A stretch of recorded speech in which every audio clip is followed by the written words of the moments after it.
Hello, and welcome to lecture number 4. So this week we're going to do lecture number 4 and lecture number 5, where lecture number 4 is going to cover the theory of the consumer, and lecture number 5 is going to cover the theory of the firm. So just to give you some kind of idea of where we're going with this, recall that modern macro suggests that macroeconomic models should be built from microeconomics. Okay, fair enough. But therefore, to build these models, we need to understand the microeconomic theory from which they're built. And so this week, although you're taking a macroeconomics course, we're going to spend the week doing microeconomics, generally. And so in particular, we're going to build the microeconomic theory of the consumer and the firm. And to give you some idea of the model that we're going to be building, and this is what we're going to do next week, we'll put it all together into this model. We're building, first of all, a static model. Okay, and by static, I mean it takes place in a single period. The decisions happen in a single period, and there's no concern for what goes on, say, tomorrow or in the future, a year from now, and so on. All the decisions, all of life happens at once. And really for us, this means two things. It means that the consumer doesn't have to worry about things like saving. Okay, if I don't care about next period because there is no next period, then I don't have to worry about, say, saving for next period, or worry about what my income is going to be next period, next year, tomorrow, and so on. And likewise for the firm, we're going to constrain them to not be able to change their level of capital. And this is what's going to make it static for both the consumer and the firm. Later on, so in a few weeks, we'll look at dynamic models, and here we'll have these multi-period decisions. So then we'll allow the consumer to choose how much to save, how much to borrow, for example, and the firm will be allowed to pick these dynamic inputs. So for example, capital. And these models are going to consist of a representative firm and a representative household. So what do I mean by that? What I mean is that in these models, there is one firm, the representative firm, and there's one household, the representative household. And these are kind of the stand-ins for all firms in the economy and all households in the economy. And although this seems kind of strange, there's some logic to why it happened this way, or why these models are like this. And really it comes down to the fact that, okay, these new classical economists came along and they said we need these microeconomic foundations. We can't just have models based on macro relationships. They need to start from microeconomic foundations. But it was the 1970s and 1980s, and we didn't really have the computing power necessary to model many different kinds of firms or many different kinds of consumers. And so as a result, kind of the best you could do is say, okay, fine. Well, in general, firms will behave like this representative firm, and in general, households will behave like this representative household. And so, this should give us at least some idea of what we want. So I'm going to start, as I often do, with just a little bit of history here. So recall, as I mentioned, that we had the New Classical Revolution and the Lucas critique, and there was suddenly this impetus to build models from microeconomic foundations. We said our models need to start with microeconomic foundations. And also recall that I told you that our current understanding of microeconomics, sort of the dominant paradigm or the dominant way of thinking about microeconomics, was created in the late 1800s by the Marginalists. Okay, so who were these Marginalists and what was their deal? What was the theory that they came up with that we're just about to talk about? Well, really, it was just a reaction to what came before. It was a reaction to the classical economists like Smith, Ricardo, or Marx, who said that goods are valued based on the amount of labor embodied in them. Okay, so the more hours put into making something, the more expensive it was proportionally. So there's this famous passage in The Wealth of Nations by Adam Smith in which he says, okay, if it takes twice as much labor to kill a beaver than it does to kill a deer, well, therefore a beaver should be twice as expensive as a deer. And this was kind of what these classical economists believe. And then the marginalists came along in the late 1800s and said, not quite. I mean, not really. There's countless examples where this doesn't hold. I mean, it doesn't take you long to look around and see them. And even the classical economists kind of struggled with these obvious examples where it doesn't hold. And instead, the marginalists said, actually, prices are determined by supply and demand. And this is, these same kind of supply and demand curves that you saw in first year. But then the question is, well, then where do these supply and demand curves come from? And that's really what we're going to talk about today. And so starting with the theory of the consumer, or demand theory, this is where these demand curves come from. Or this was the theory on which they were based. Okay, so a demand curve is really about how much people want to buy for given prices. So we can reformulate the question as follows. Given prices, given all the prices for every good I see in the market that I could buy at the grocery store, online, whatever, given all these prices, how does a consumer choose how much to purchase of each good? Okay, I go to the grocery store, I look on Amazon, I observe all the prices. How do I know, or how do I decide how much to purchase of each thing I could possibly buy? And the answer they gave is pretty simple. In fact, it's almost a tautology. It's so obvious. The answer they gave is just choose the combination or the bundle of goods that makes me best off. That's how I pick. I look at all the goods, I look at all the prices, and then I make my decision based on the bundle that will make me best off. Kind of obvious. And then there's some question of, okay, well, we want to make this theory kind of mathematical, so we need to measure this idea of better off or worse off. And to do that, they said, okay, we'll use what's called utility. And the idea is simply, if something makes me better off, that's the same as saying it gives me more utility. Okay, so here's a simple example for you. So imagine there are two goods in the economy. There's food that I can eat, and there are movies which give me entertainment. Okay, fair enough. Well, the utility kind of representation of this is the following. If I'm a consumer, then I get utility from both food and movies. Okay, and this is just for some combination F and M, so that's some bundle F and M.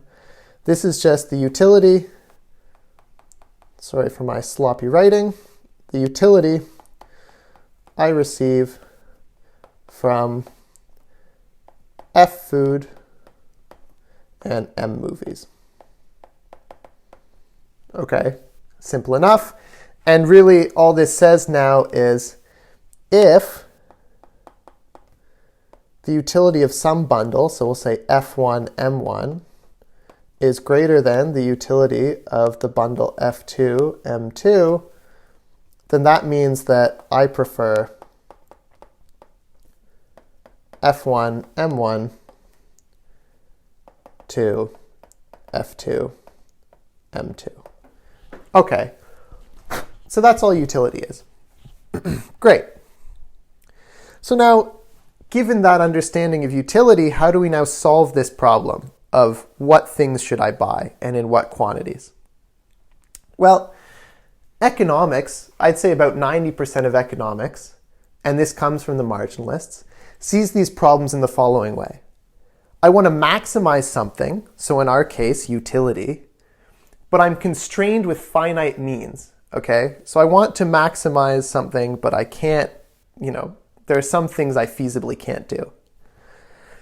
So in this case, what does that mean? Well, for the consumer, it's that I want to maximize my utility, okay? And I want to do that by choosing some amount of food and some amount of movies.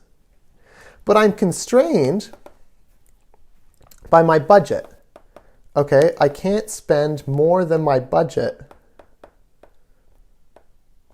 on food and movies. So here, this second line, the budget constraint, just says that my total income Y has to be equal to the total amount I spend on food, so that's the price of food times the amount of food, plus the total amount I spend on movies, so that's price of movies times the amount of movies. Okay, great. Now the solution that's employed is kind of brilliant in some ways. I mean, really it's calculus, but it's a very clever algorithm. And so let's go through that. The marginalists say, okay, to solve this problem, look at the margin. Okay? And that's where they get their name, is this idea of marginal utility or marginal product. And really by that, they just mean derivatives. Okay, so here's what I mean. So define the marginal utility of food is just the derivative of the utility function with respect to food. So in other words, how much additional utility do I get if I increase my consumption of food by 1 unit? Okay, that's marginal utility of food. And similarly, marginal utility of movies, du dm. So that's how much additional utility do I get when I consume 1 more unit of movies. Okay. Now the algorithm to maximize utility is really just the following. It says, okay, pick some arbitrary bundle, F and M, okay, that uses all of my income. Okay, so that satisfies that budget constraint we saw before. And then compare the following. Then compare MUF divided by PF, and we want to compare that to MUM divided by PM. So why those two quantities? What are these? Well, this is kind of the term that's often used is it's the bang for my buck. Okay, so what do I mean by that? Well, what's this first one?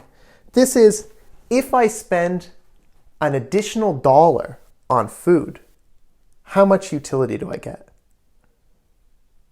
Okay, because MUF is how much more utility I get per additional unit of food, and then we divide it by the price of food to get how much utility per $1 spent. Okay, so this is utility,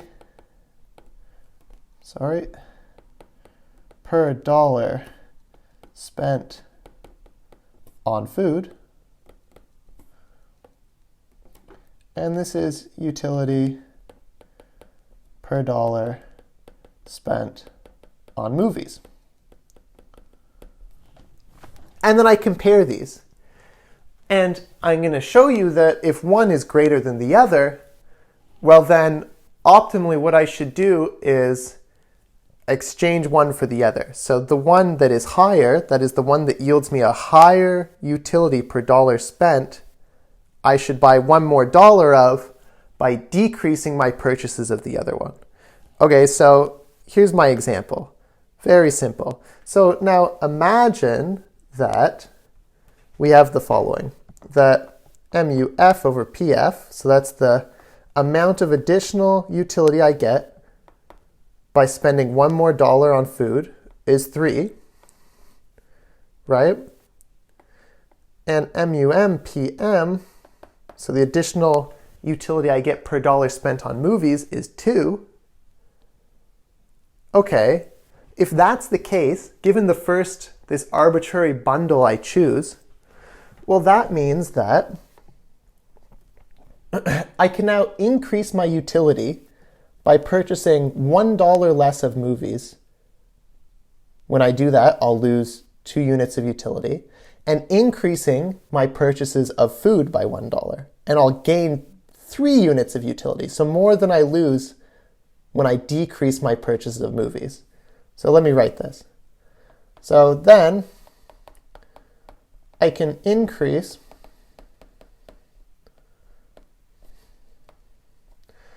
my utility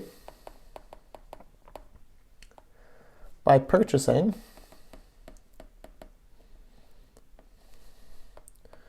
$1 less of movies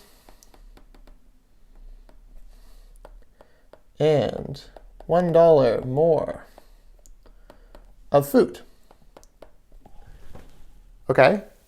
because when I decrease my purchase of movies by $1, I lose 2 units of utility. And when I increase my purchase of food by that same amount, I get more utility, 3, than I lost by decreasing my purchases of movies. Okay, so now I do that, and then I look again. I check and I say, okay, what about now? Compare again these two ratios, because it's possible that after reorienting them, after making these switches, they might have changed. And to see this more clearly, let's bring in one more concept here, and that's diminishing marginal utility. Okay? So this is kind of one reasonable assumption, okay? A reasonable assumption that's often made and was kind of key to the theory of these marginalists is the following, is that the second derivative of the utility function with respect to any one of its inputs, so I just put x, okay, and this is, we can also say this is the derivative of the marginal utility of x with respect to x, those are the same thing, is less than 0. Okay, that's the math. And we could also graph this, okay. I'll graph it and then I'll talk about the rationale here. So you can imagine if we graph this then, this means that the marginal utility as I consume 1 more unit of x is falling. And what does this mean? Well, it's kind of simple and I think is reasonable. It says when I have more of something, each additional unit of it matters less to me. So using our example from before, once I have already eaten a lot of food, 1 more additional unit of food, 1 more sandwich matters a lot less to me than did the first sandwich when I was really hungry.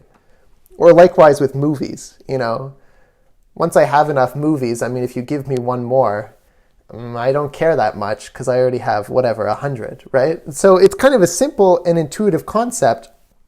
As I accumulate more of something, I care less and less about each additional unit.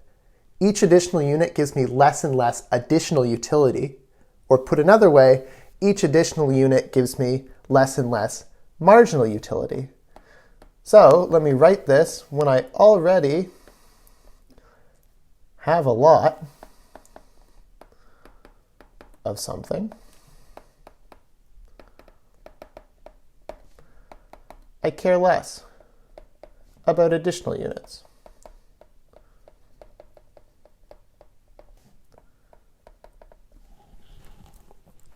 Okay, so that's diminishing marginal utility. Why does it matter? Why did I just bring this up now? Okay, so why is this marginal utility, or this diminishing marginal utility important? Well, let's think about our example from before with food and movies. And for both of them, let's graph their marginal utility, okay, but divided by the price. So this is MUF over PF. So that's kind of the important ratio we talked about before. And notice that, we're just dividing the marginal utility by a constant. And so when we do that, it doesn't change the shape, right? It's still decreasing like we saw. We're just dividing by a constant. Okay, so that's MUF over PF. Now here's MUM over PM. Okay, and now for the sake of illustration, let's do the first part of the algorithm I described. So that means we're going to pick some arbitrary combination of F and M, some arbitrary combination of food and movies that uses up all of our budget, that uses up all of our income. Okay, and for the sake of illustration, let's say I pick some crazy one. Okay, so imagine I spend most of my budget on movies. Okay, so I pick M1, and I buy very little food. Okay, I used up all of my money on movies. I have very little left for food. And now let's do the second part of the algorithm, which says now compare these two ratios. Compare the bang for the buck I'm getting per dollar spent on food and per dollar spent on movies. Okay, so let's do that right now. Well, it's not too hard. You can see I'm getting this really high marginal utility from food. that's there. And I'm getting a very low marginal utility, or bang for my buck, from movies, right? And so what does the algorithm say? Well, it says, okay, fine, what I need to do is decrease my purchases of movies and increase my purchases of food. And this will be optimal in the sense that in doing so, I'm going to increase my total utility, because the amount of utility I lose from buying one less movie or $1 less movie is more than compensated for by the additional utility I'm going to get by buying $1 more of food. So now let's imagine we do that. So now we increase our purchase of food to F2, and we decrease movies to M2. And then we compare again. So let's compare again. That's our bang for the buck for food. Here's the bang for our buck that we get for movies. Okay, so now food is still better. We should still reorient again. We should still buy $1 less of movies to purchase $1 more of food.